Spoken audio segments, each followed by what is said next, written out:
KNON 89.3 FM in Dallas and Fort Worth, the voice of the people. Business owners, tell KNON's listeners about your business. You can put your business or event on KNON. KNON currently has space available to run announcements for you. Tell KNON's listeners about your goods, services, nightclub, concert, or event. Help keep the voice of the people on the air while putting your information on the air.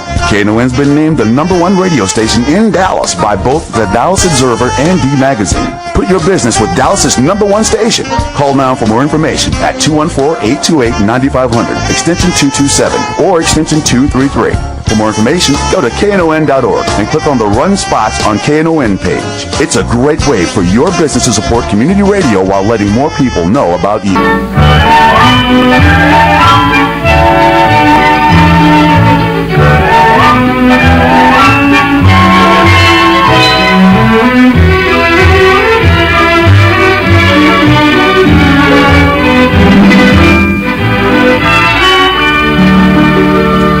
And good afternoon, and welcome to Lambda Weekly. I'm Dave Taffet, and I'm here in the studio with the late Patti Fink. Lerone Landis has the day off. Our guests today are the defendants, the plaintiffs. Yes. I keep doing that. They were kind of the defendants in the appeals court, but in the district court, they were the plaintiffs. Plaintiffs in the Texas marriage case. Vic Holmes, Mark Phariss, welcome. Thank you. And you're just one of two couples, because there's also a couple in Austin. Mm-hmm. Yeah, so Cleo and Nicole are out of Austin. Right. And we're going to have them on the show awesome. in the coming weeks, and too. the case got named after them. How'd that happen? Alphabetical. Oh. It's all alphabetical. No. Well, wait, I just have a quick question, then. Yeah. What happens now? Is it still going to be styled DeLeon versus Perry, or is it going to be DeLeon versus Abbott? I think it always keeps the same name, doesn't it? the same. Okay, that's even better, actually. So, what I wanted to know first, we've talked about the case, where it's going, and we're going to talk a little bit more about that from your perspective. Let's say you're a radical extremist with a gay agenda, and you want to destroy marriage as it's existed since at least the 1970s, right? Because it hasn't changed much at all since then, but it has changed before then. So how do you go about suing the state? They're looking at me because in the other room, I didn't quite ask them the question that way. Well, how do we go about suing the state? It's a good question. Windsor was issued and decided by the Supreme Court in June of 2013, at the end of June. The following week, a friend of mine, a longtime friend of mine, Frank Stinger, then the Assistant General Counsel for Aiken Gump. An awesome place. An awesome law firm. Called me and we were talking, and after Windsor, and we were ecstatic by the decision, and then through the process said, well, I think someone needs to sue the state, but we've got to find a law firm that will take this on. And as we chat, Frank said, well, I wonder if my law firm will do that. And so essentially we motivated him to go and talk to his law firm. He did. He talked to Barry Chasnoff, the head of the San Antonio office, who's also on the executive committee for Aiken Gump, and conveniently, he was meeting the following week with the management committee in D.C. So he said he'd bring that up at the management committee meeting. He did. They agreed to take it, and he came back the very next day, went into Frank Stinger's office and said, Aiken Gump will take the lawsuit, now go find me some plaintiffs.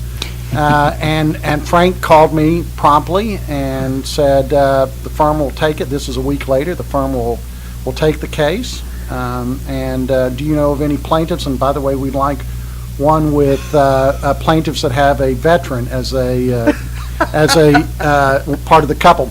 Well, Vic, happens to be a veteran of 22 and a half years, so it didn't, fly over my head that maybe they were asking us. So anyway, I told him I was at work. I'd think about it, get back to him the next day with some suggestions. Went home, talked to Vic, and we talked about us as well as who else might be willing to do that. And I called Frank the next day and said, we're in, and here's some other names. Now, there's more to it, though, than just, hey, we'll do it.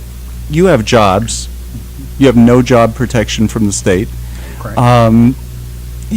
Doing something high profile like that could be seen as a distraction by your companies? A bit, yeah. Well, we had talked with our employers before we even really talked to Frank, I suppose, but at least before we committed to it, we spoke with them about the issue? Is this something that we need to worry about in terms of staying employed? Is this, we don't want to put the companies that we work for in any kind of jeopardy themselves. Right. So we spoke with them about that, just to make sure that they were okay with it. And from both of our employers, the biggest concern that both of our employers had was actually about our safety. Mhm. And it was something we were concerned about too, but it was nice that they were concerned more about that than, all the other legalities that go with it. And I think that speaks highly of our employers for a start, but also it really helped us to know that people they're there for us. The support is there, Mhm. and they want to make sure that we're staying safe at the same time. We had all kinds of visions, for example, of Westboro Baptist Church picketing out in front of our house. And, the interesting thing is that's not so fictional or imagined. After Judge Garcia issued his decision in February of 2014, And that's the U.S. District Court ruling Antonio, right? that originally declared the Texas marriage law unconstitutional. Correct. after he issued his decision, his house was picketed, not by Westboro, but by others. So it was not unreasonable for us to Yeah. fear that. And I've But you received- live in Plano. Plano's a city that accepts non-discrimination, and some of your largest churches are backing non-discrimination, aren't they? Not so much. Oh, okay. Yeah. Although it is true that the citizens of Plano are, on the whole, non-discriminating.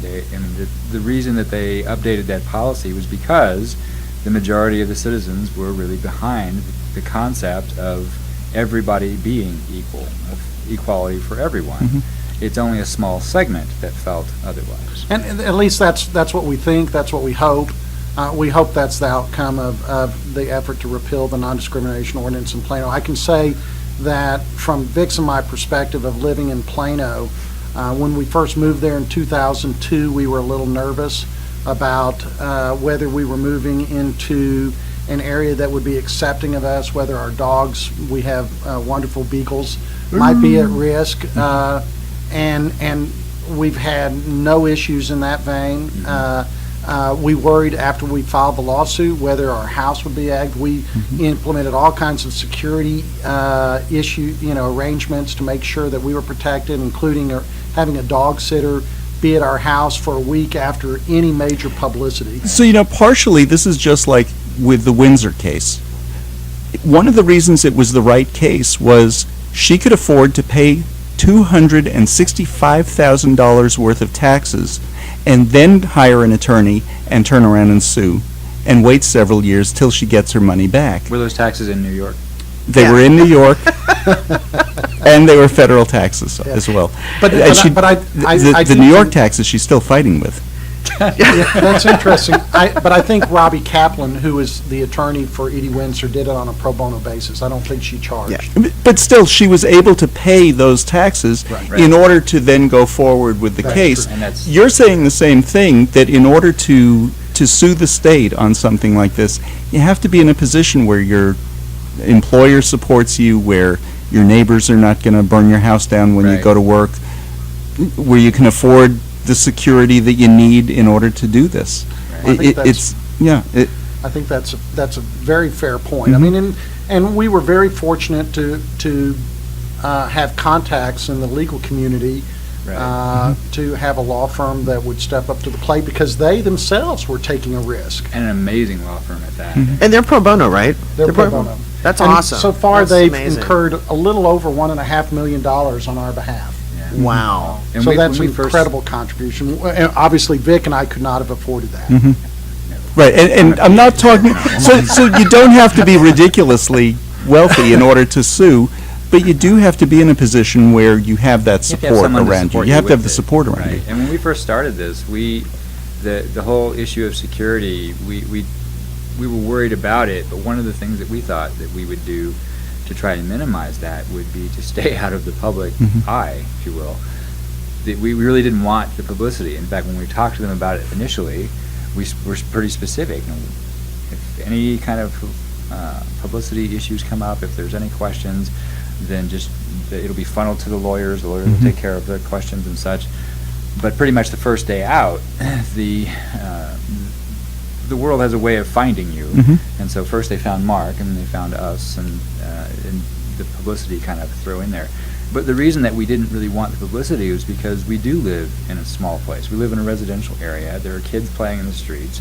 We don't want all kinds of craziness happening outside where it put them in danger. And that was a serious consideration in terms of security, not just for us, but for the people that are around us. You know, we went through great lengths. We took our on Facebook, we took the photos of us off as our profile pic so no one could associate a photo with us. We took them off of our LinkedIn pages. I took my phone number off of the Texas State Bar page. You know, I went to great lengths, and the day we interneted ourselves. Or to the extent you could, we tried. And then the day we filed, I was sitting in my office working, and my phone started ringing.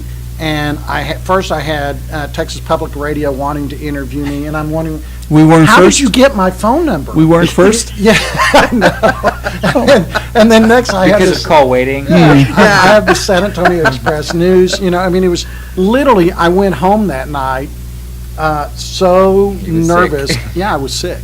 I was physically sick. Wow, that's amazing. And, well, when we started this process, we did in fact say, yes, we'll do this, but then there were some considerations about office safety, et cetera, and you kind of get cold feet, and so we kind of wavered a bit back and forth, and then finally this has got to be done. Let's do this thing. And you're saying it's got to be done. The major gay and lesbian firms, groups like Lambda Legal, their advice really was, first of all, everybody thought it would be a longer timeline. Right. So their advice I really didn't think I'd was... even be alive, frankly. Well, but those who were calling the odds, what's his name from the New York Times, formerly from the New York Times, who said 2018 would be the year. Really? Nate Silver. Nate Silver. Nate Silver Wow. predicted Texas would have marriage equality in 2018. Wow, even Texans wouldn't have said that. Right. Yeah. And it was Nate Silver. I mean, he's called how many elections? Spot on. I mean, wow. Senate races, presidential. I need that crystal ball for the lottery number. Yeah. Well, Yeah. but so like Lambda Legal, other groups like that were saying, let's work on the ones that the low-hanging fruit. Let's get Minnesota. Let's, Right. if understand California, the let's get strategy. the other two West Coast states and Hawaii. And Absolutely. Yeah. so that was their advice. You disagreed that we needed to wait. Because we live here. Well, and also, I think if you read the Windsor decision, I mean, and both Frank Stinger and I are both lawyers, and we both had read the decision, and I mean, it is just so crystal clear that it talks about the dignity Right. of gays and lesbians, and the conclusion was that it's a violation of the Equal Protection Clause and a violation of due process for the federal government to discriminate on the basis of same-sex marriages. So when you read that decision, you know that it's pretty clear what the Supreme Court was saying. It was pretty clear that these laws were unconstitutional at the state level. You cannot have laws be unconstitutional at the federal level under the Equal Protection Clause and under the Due Process Clause, and then be legal under those very same clauses at the state level. So knowing that, we knew it's the time to proceed, and Vic and I have been together 17-plus years. Congratulations. We've never had a fight, although his driving has driven us close. Stop. Sorry, who's Maybe the we'll have it backseat today. Driver? But I mean, I do that too. I'm with you, Mark. I mean, we love each other, and we did want to marry, and so we found a law firm, an excellent law firm with a great reputation, Aiken Gump, who's willing to represent us, and there's really no reason not to proceed when it's in a federal court and you're applying federal law. You might as well proceed. And I've heard people say, well, you're in Texas. I mean, you're going to lose.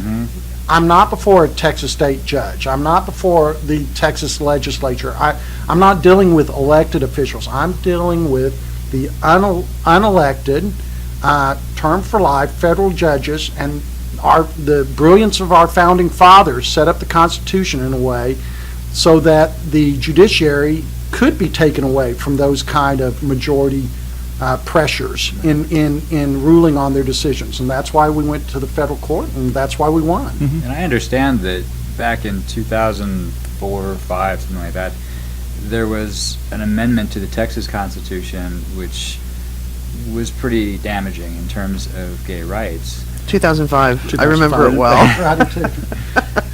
But Patti was campaigning for that amendment. Just real hard. Yeah. I wanted Dallas County, the whole of Dallas County, to vote for it. Not. the problem with that is that you absolutely cannot vote away someone's civil rights. That is just, I mean, it's laughable anyway. But to vote away someone's civil rights and then say, well, you can't have that because we voted it away. Well, we can have that, and we do right now.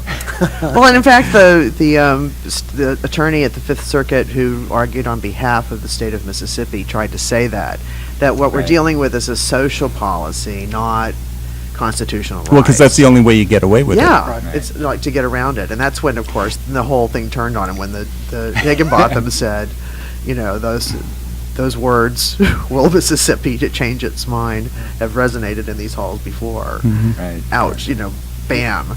Because it was quite telling in the Now, courtroom. one thing interesting happened on Friday. Alabama's marriage law was declared unconstitutional. Alabama, Yep. right. Alabama. That leaves North Dakota, Nebraska, Georgia, and part of Missouri without a decision on marriage equality. Part of Missouri. Because Missouri had these strange decisions. One decision said that the state had to recognize out-of-state marriages, and another decision said St. Louis had to issue marriage licenses. So that's where it stands now in Missouri. It's not a marriage equality state, but St. Louis is a marriage equality city. It is. And And marriage- Kansas City, too. No, Kansas City. Their Became- marriage licenses are being issued in both St. Louis County and Kansas City. The clerk or whomever it is that issues those in Kansas City is issuing them, even though there wasn't necessarily a decision. The ruling did not mention them, yeah. It's a goofy place, too, because you can a state can issue a marriage license and it not be recognized in its own state. No, it has to be recognized because of the other decision. It will be recognized. Well, I think there's some movement in North think I would Dakota, twist but my it's head such a in daily. knots. Remember, there was about 2 weeks where in there not long ago where it was like boom, boom, boom, boom, boom, boom, boom. Like Here's what I think Every is hour interesting was about the different. Alabama decision. You would expect the same sort of stuff that the states that Mississippi and Texas and Louisiana were arguing, the same sort of, how can we describe it, crap, that they were talking about to come from the Attorney General in Mississippi. All he said was, in asking for a stay, he wasn't talking about people marrying their horses like in Mississippi. He wasn't talking about, we have to pay people to have sex like in Louisiana or wherever that was. All he said was, the Supreme Court is going to be ruling on this later this year. Can we have a stay that will abide by the Supreme Court decision? It wasn't hateful. It was just very legal. I respect him for that. Well, We'd like to have it sooner. Right. That was going to be my comment was, I certainly find that to be a more plausible argument than some of the other ones that have been advanced. Nevertheless, a federal judge has now ruled that Alabama's ban is unconstitutional, and that Alabama judge, by the way, was a George W. Bush appointee, and that every day they're denied their ability to marry someone could die. For example, I'll just throw this out. I got an email yesterday from a friend of mine who had a longtime friend that was killed was a pedestrian was hit by a bus, and they had been together, and that the deceased and his partner had been together for more than 30 years, and now they can never get married. So the harm of delay is not imaginary, it's real. And it is appalling to me, no matter how nice you paint these arguments, it's appalling to me that people are okay, or some judges are okay, with the concept of staying the granting of my constitutional rights. Once it's so clear. And the Ohio cases were all about couples where one of the partners was about to die. Right. And did. You're listening to Lambda Weekly on 89.3 KNON FM. I'm Dave Taffet here in the studio with the late Patti Fink, and we'll be back with more right after this. I'm Christina from New Orleans, and I listen to Lambda Weekly on 89.3 KNON FM. See you there.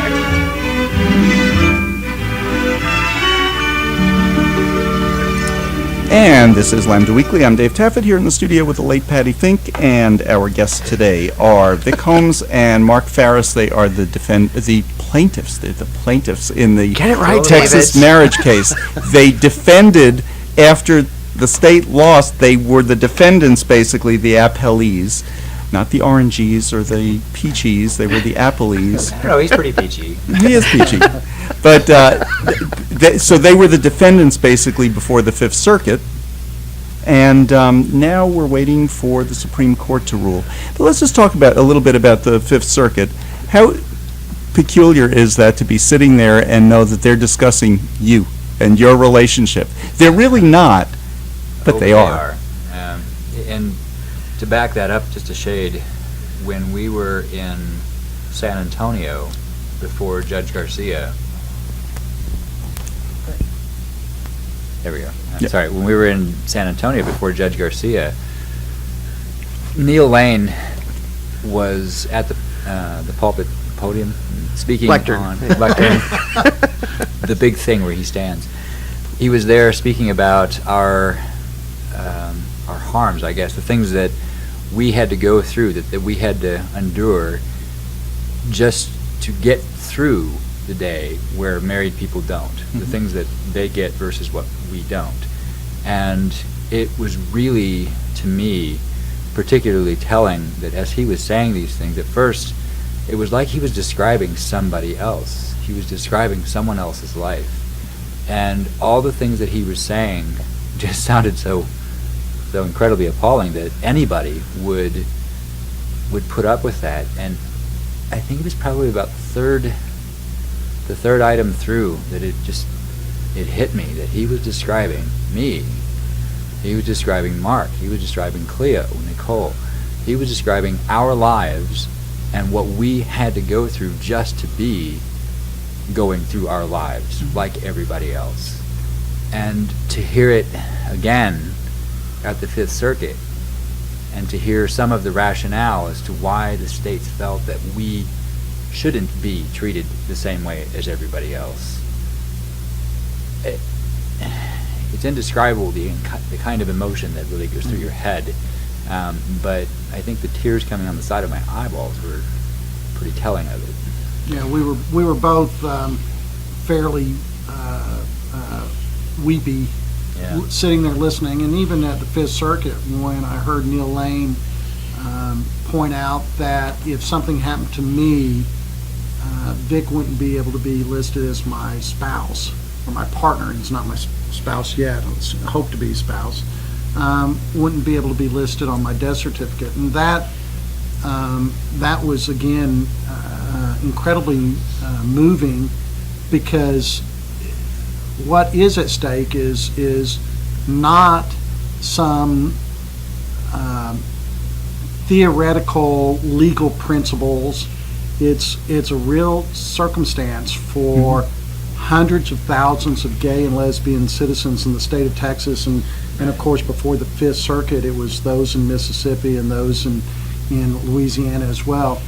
And somehow or another, the one thing that I took from listening to the Fifth Circuit arguments, listening to it, it was almost as if they had divorced that fact from the discussion. And the only one, and I applaud Neil Lane, our attorney, for this, the only one who really made it personal, that it was about real people that they were talking about, was Neil in his opening arguments. Yeah. And I have to say, that, okay, go ahead. Good. When he said that if anyone is actually trying to redefine marriage, it was the other folks, the states that were currently pressing their cases. That was a very telling point, because we've never tried to redefine marriage.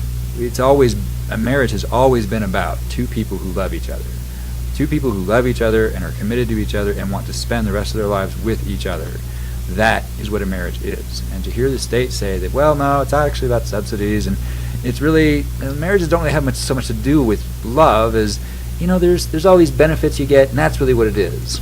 Well, what they were describing, because they like to talk about traditional marriage, and I think some of these idiots believe this, is that marriages are arranged. It has nothing to do with love.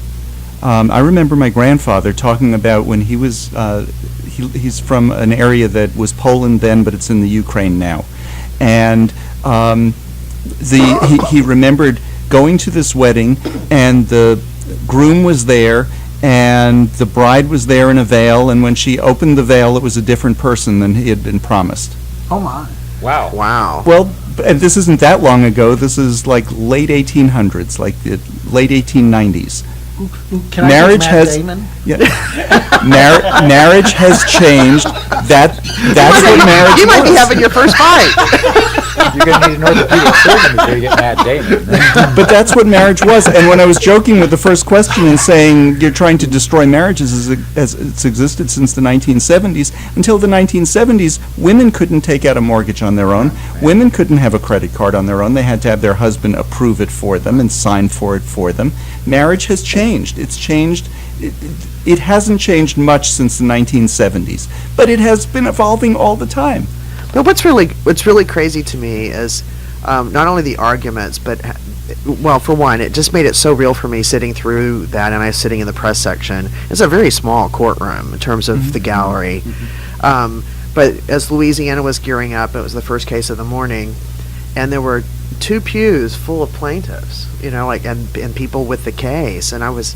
I just teared up because it was so moving to me, because it was so real for them. And then in came Mississippi, and of course all these women and their kids, and it was just it was a joyful place to be. And as they talked about their lives, it just seemed so incongruous. And then you guys came in for Texas, and you guys just looked so dignified and stunning. I mean, Vic, in your uniform, your full dress uniform, it was just amazing. And then Josh, Nicole. it is such a good thing that Erin and Patti weren't the defendants.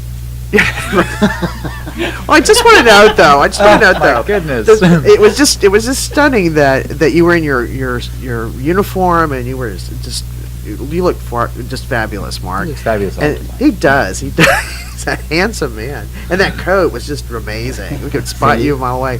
And then Cleo and Nicole was clearly pregnant. Oh, yeah. And here's the state of Texas, Solicitor General up there saying gay people can't procreate, and the state of Texas wants you to procreate.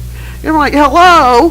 Well, not only We're in that, the front but Cleo row. and Nicole, when they had decided to have their first child, they got married first with that intent. They got married specifically so that then they could start planning their family around that. Mhm. So I can't. Which is the way, Right, I can't the see a better right-wingers say we example should of do it. responsible Okay. parenting and responsible marriage. Okay, so we have a case going to the Supreme Court. It's 4 states going, from all of them from the Fourth Circuit: Michigan, Ohio, Kentucky, and Tennessee. The Michigan case, but Six 6 cases. 6 cases. The Michigan case, it's Six, 6. four. There are 2 Kentucky or 2 Tennessees, and there are 2 Ohio cases. Right, but they're all coming from the Sixth Circuit. All the Sixth Circuit. Yeah. The Michigan case, Michigan argued that marriage, we have marriage that's opposite-sex marriage to protect children. And one of the Michigan couples has adopted, not just adopted children, but adopted special needs children. And in that state, they can't both adopt them because they're not married. Yes, they How's both- that protecting children?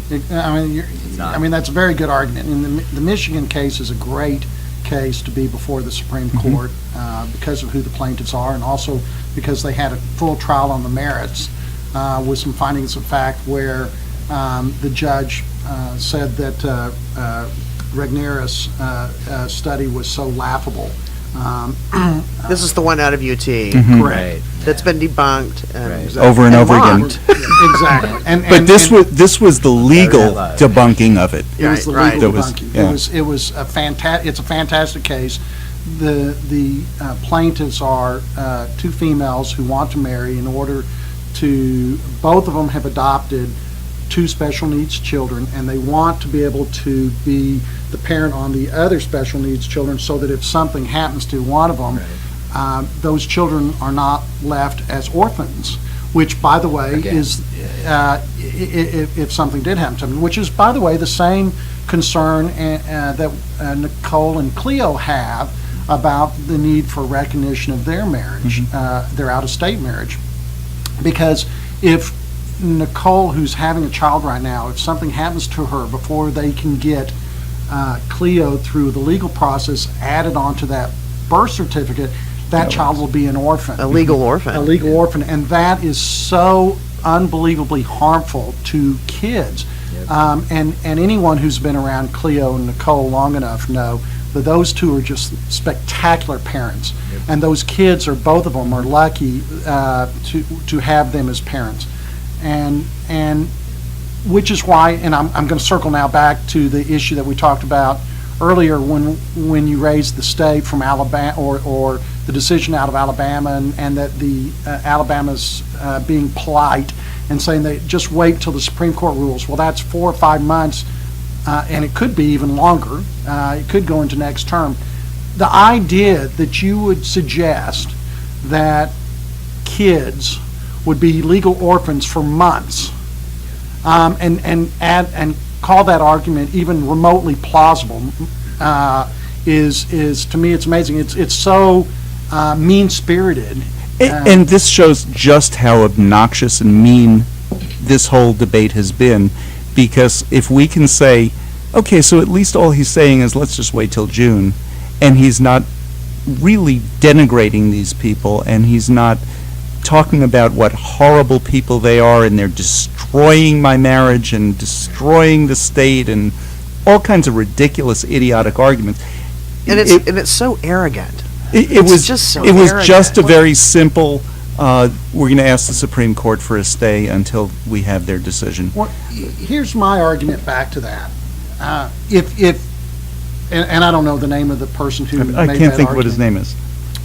But let's suggest that he has somehow or another offended the powers that be in Alabama, and he's placed under house arrest. He cannot leave his house, period, for some kind of political speech. That would clearly be a violation of our Constitution. And now let's assume that we take months, that while he's under house arrest, we take months to determine whether or not to first have a hearing on it, then to get a decision out of it, and then once you get a decision on it that says, yes, there's been a violation of our constitutional rights, now then the powers that be come back and say, I tell you what, let's not let that decision go into effect for 4 to 5 months. Let's let that person stay under house arrest, unable to leave his house for the next 5 months. My question to him is, how are you going to like that? Yeah, really. And I completely agree with you. I'm not disagreeing. I'm just saying the Attorney General from Alabama didn't say anything nasty about us. We didn't have to. I mean, honestly, I understand. Well, that it's a Greg Abbott respectable didn't thing have that to he say did not- anything nasty about us either, but he did. With Alabama, You I agree particularly. that it's respectable that he didn't throw out any kind of weird, odd science or any of those strange studies or mean-spirited specific comments. But the fact of the comment is still, in itself, something that's it's harmful. It's it's almost like we're not even human. You know, I We're mean, not they're just real. talking about us, or that we're subhuman. Like those Well, people. we're numbers on paper until Yeah. we're real people, and that was And even with real people in the courtroom, and I just say it was a blessing these guys had their backs to the plaintiffs, because if they had to say that stuff to their face, I'm not even sure they could get through it. Right. Honestly, because you're sitting here with very real flesh and bone human beings with all the dignity and respect they deserve, and there's someone in front of them saying, they shouldn't have their equal rights. Well, even the justices were just surprised and appalled at times with some of the arguments that they were producing, and I doubt that some of them could have been more surprised if he'd opened his briefcase and pulled out a tap dancing squid. It just And another example of what you were saying, Mark, the Dallas Police and Fire Pension is debating whether or not same-sex spouses will get the same equal benefits as opposite-sex spouses right now. Well, at one of their meetings that I attended, about a dozen really angry lesbian cops showed up. And it got to the point. That's not a good picture. It got to the point. Oh, it was beautiful. I love these women. They were fabulous because they were standing there saying, when the Fire and Pension Board was saying, well, let's study this for 6 months. And Scott Gregg's, councilman who's been on our show lots of times, Scott said, what's to study? Let's do 1 month, come back with your report. Lee Kleinman, new council member, stood up, said, I second that. The other members were saying, wait, we need to study more. Scott said, I'm sorry, there's a motion on the floor. And it passed. But these cops were saying, one of them, she was wonderful. She stood up, she pointed at one of those members of that board and said, during the time that we study this, my wife won't have those benefits. Are you willing to put your wife's benefits on hold too? Right.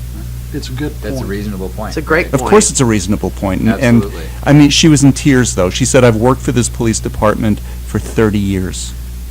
Right.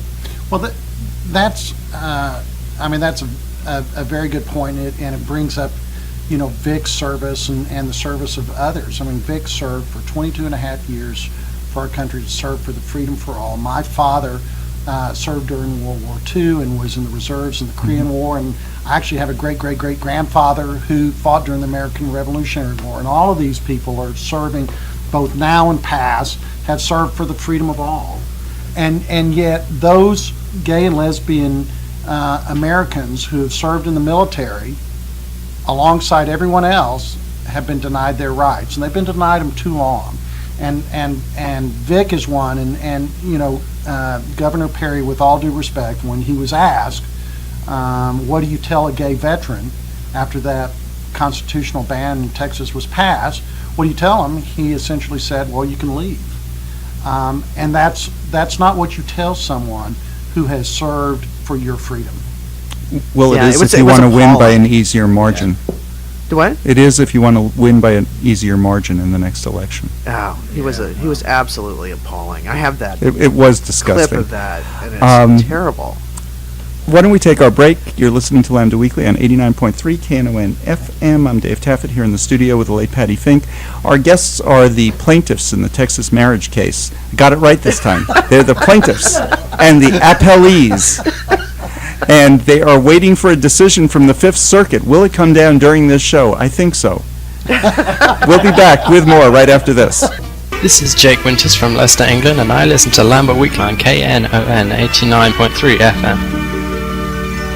And this is Lambda Weekly. I'm Dave Taffet here in the studio with the late Patti Fink, and Lerone will be back with us next week. We're talking about the Texas marriage case. We won it. Then it went to the Fifth Circuit. We're going to win it.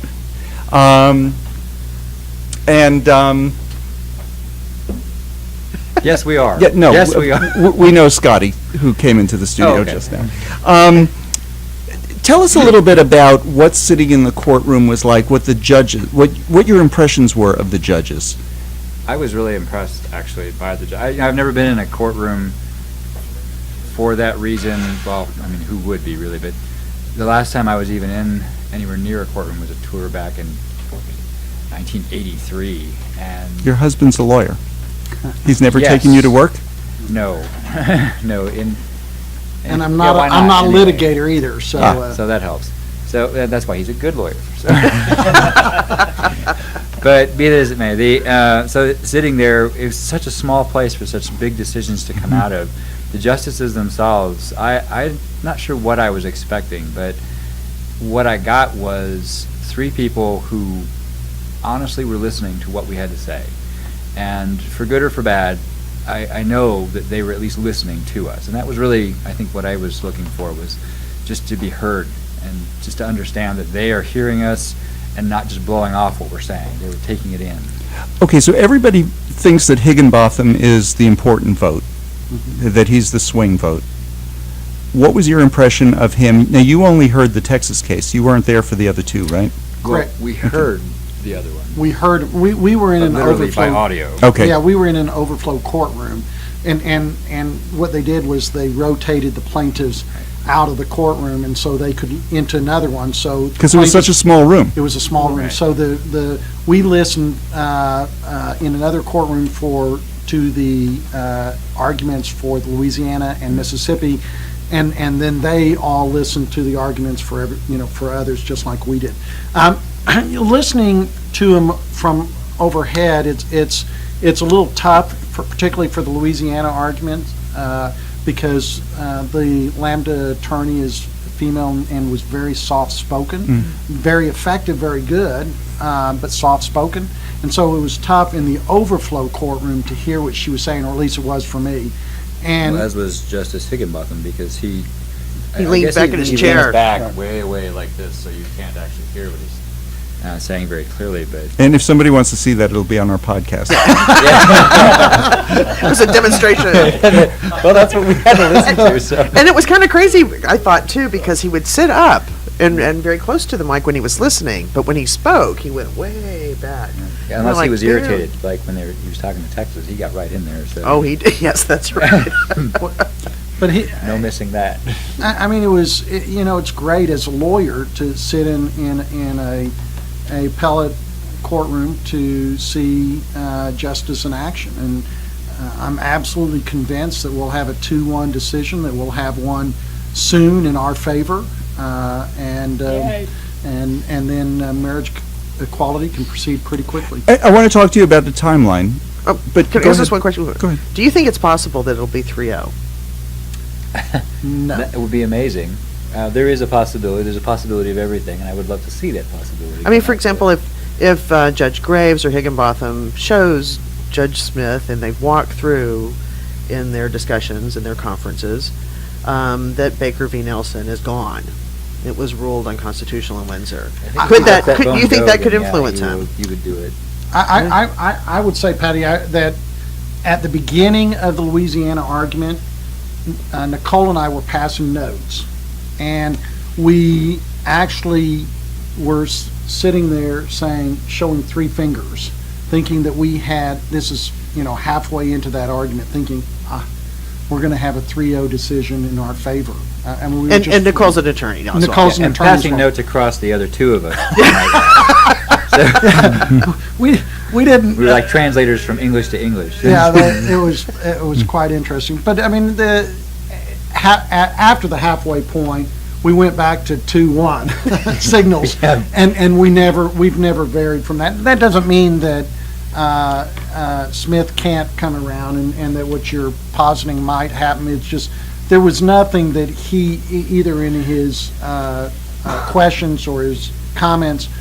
And then when we were in the Texas hearing, in his body language, that seemed to indicate that we would get a 3-0. And I read a number of his other decisions, and I don't think he's going to, he has a history of being way out there. Well, it would Stick be in the good to mud. see Yeah. 3-0, but I'll take 2-1. So what was your impression of him? Did he have any insightful questions? Well, I think his questions are all valid. I think you should. If the justices did not ask about Baker v. Nelson, I think something would be amiss. And explain what Baker v. Nelson is. Baker v. Nelson was a denial of an appeal from a Minnesota case in 1972 to the U.S. Supreme Court. Minnesota had said that there was no right to marriage brought by 2 plaintiffs, 2 men. And that case, they then appealed to the Supreme Court, and the Supreme Court, in a very one-sentence response denying cert, said there was no fundamental right involved. I'm paraphrasing, but that's the essence of what it said. And so And we're talking about same-sex marriage. 1972. Same-sex marriage, as well. yes. Marriage Same-sex. equality, we should say. Well, So, I mean, it's a fair question for him to ask. I'm not going to, I'm with Vic on this. I think all three of the judges, whatever decision we get, whether it's 3-0 in our favor, 2-1 in our favor, Or something 1-2, else. or something else not in our favor, I believe that they listen to all the arguments, and I think that they are going to apply the law as they see it, and have given us a fair hearing, and we'll see how that comes. Now, I'm very optimistic that we're going to win. I would say I'm 80 to 85%, or maybe 90% optimistic that we're going to win. But if we don't, and if it's on some narrow basis, which I think it would be, and probably some rationale of Baker v. Nelson, if we don't prevail, I don't think it's because they didn't listen to us. You know what's interesting to me is right after the Fifth Circuit, where they were so picky about cameras and recording devices, and Oh, my goodness. phones, and all of that. I saw on C-SPAN the Ninth Circuit broadcast theirs. That's awesome. Yeah, but it's Louisiana. Well, true. Oh, that's awesome. Yeah, because nobody in the courtroom was taking photos of anything, thank goodness for That's that. right. Then Like, I how did saw the a Quality photo of- Texas get a photo? Selfies or... I saw a photo of you two with Nicole and Cleo. Yeah, how did you get that picture in the courtroom? Magic, we had Well, a crystal ball. it's in the overflow courtroom, not Oh, in the okay. main courtroom. Yeah. Okay. That was very cool. Yeah, And, look at and, the main and court, we it's more were, scarier. you have to remember, in the overflow courtroom, we were in the overflow courtroom by 8 o'clock in the morning or 7:45, something like that. So we were there for at least an hour before anything began, and really before there was anyone else even in that courtroom. So that's why we were able to have a photo in the overflow. Now, Vic, for the story that we did in Dallas Voice this week, I spoke to you and you gave me some of what you thought. Mark. Mark. Oh. I did not talk to you, Vic. I talked to I'll be over talked to here. Mark. You talked to the defendant. I talked to I talked to the plaintiff. I'm almost positive I talked to the plaintiff. But one of the things we talked about was the timeline a little bit. And the official timeline, the only thing the Supreme Court printed was that by, I don't have the exact dates, but by mid-February, your side needs to submit its briefs. About a month later, the states need to submit their briefs, and then you can reply to the briefs by the middle of April. You're talking about on the Sixth Circuit appeal? On the with Sixth Circuit. Scotia? When I say you, I'm talking about you in the general sense of People that are... That's people. all y'all.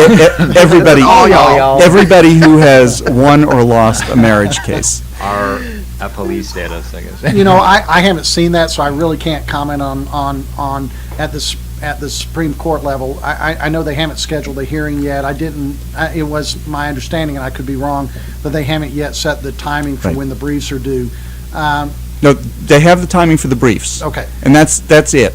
Okay. After that, we don't know. after that, we don't know. All right, we'll see, and so that's, I didn't know that, so, I have it here. And after that, you really don't know, because they could take as long as they want. They could even hold it over the next term, so there's no... And that's what I wanted to guarantee talk that about. we- Normally, like Windsor and Lawrence, those cases were heard in April, they decided the end of June.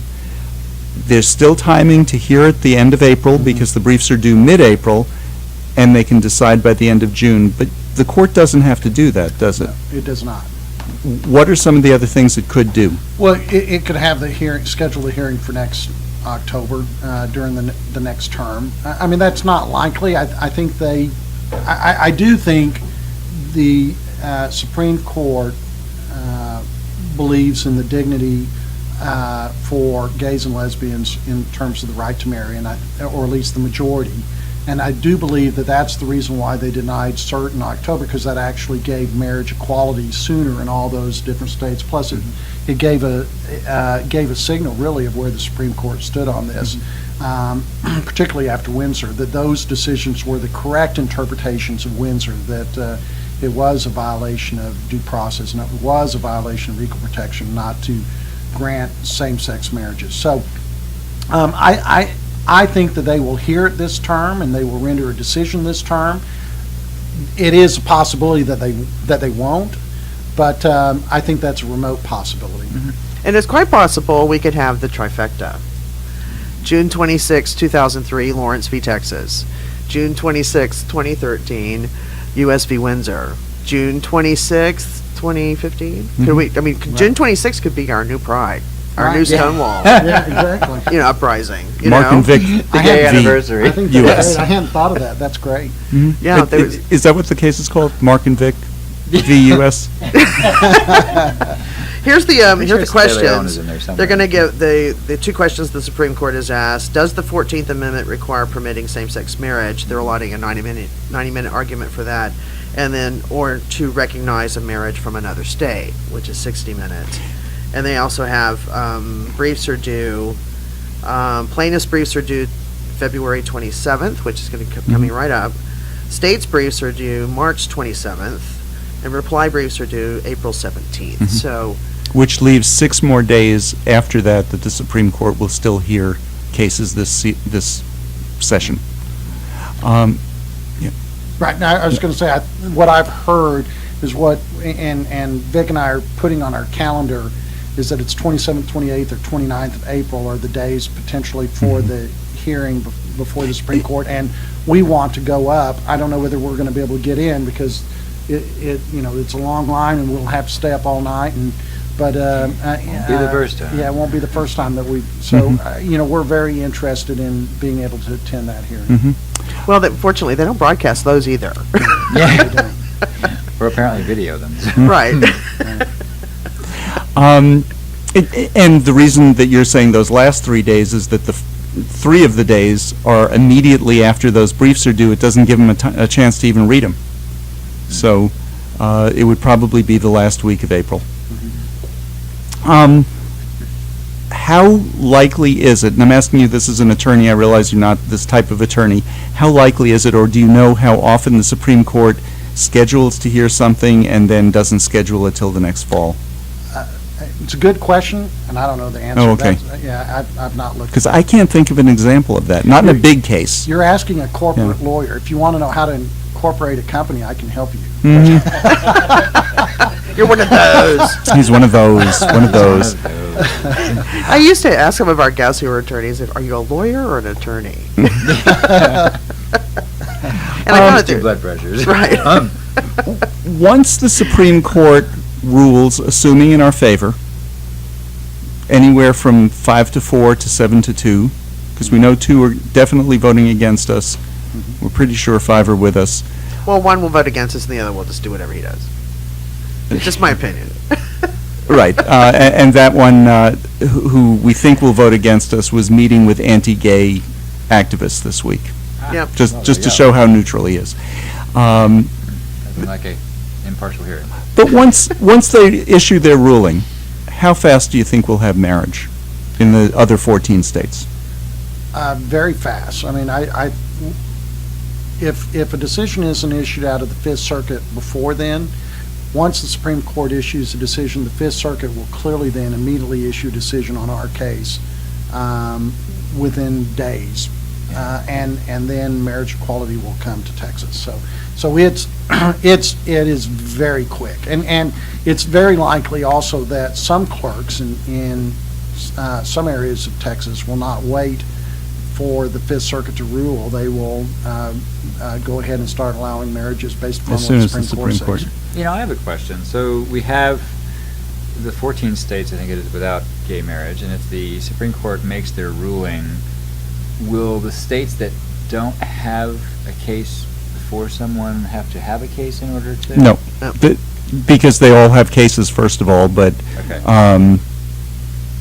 Once the Supreme Court rules that you do have a right to it, you don't have to then sue for it. Okay.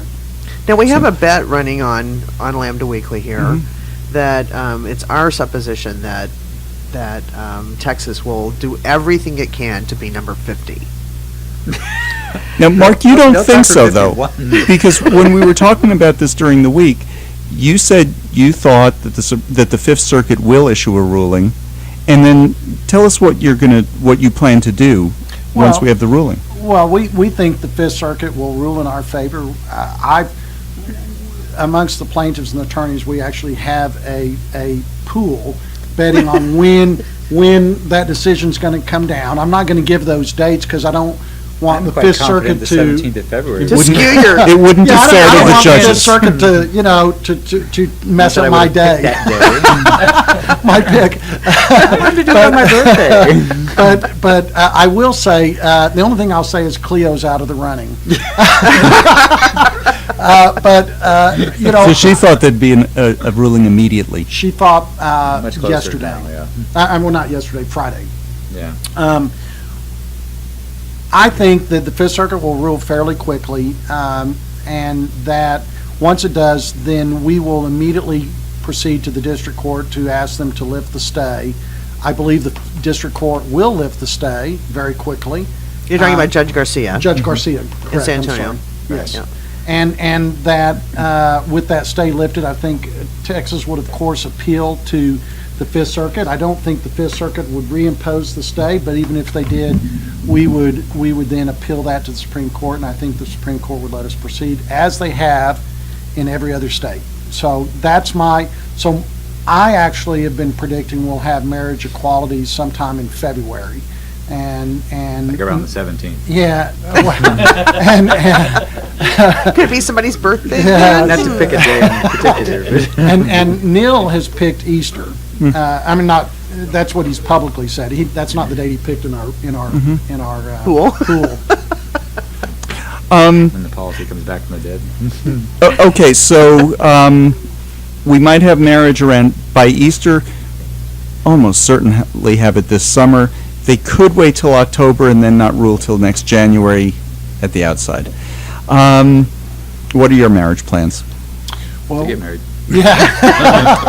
After all this, are I'm you digging driving a around well. with a bottle of champagne and some confetti in your cars? Like, at any moment it Now, could there's an strike? open container law, so we have to. Yeah, no, For the confetti. Right. I guess we'll be as surprised as everyone else whenever it comes down, when the Fifth Circuit decision comes down. Our plan is we're contemplating an October or November wedding. We've actually been in contact with various places about having our wedding and reception there, either in Dallas or even maybe even in Austin. We, it's tough to book it. These places are now being booked up. Right. And so you have to think, well, do I put down a deposit and take it now, or do I take, or do I? On the what outside happens chance if that we there's- don't have a decision yet. Right, and if they hold over, then we're kind There's of some- posted on our deposit. So. Well, And there then is. we're also trying to plan our honeymoon at the same time in conjunction with the wedding, and And maybe so. we can get them to return our deposit as part of the contract. Right, I don't think they'll Find a agree lawyer to to that. help me. Yeah. Yeah, I wonder if you can. Thank you very much for being here. We are completely out of time. Thank you. Thank Mark you. You Phariss guys are and Vic fantastic. Holmes, Seeing you all, the even plaintiffs the in the late- Texas marriage case. I think that's awesome.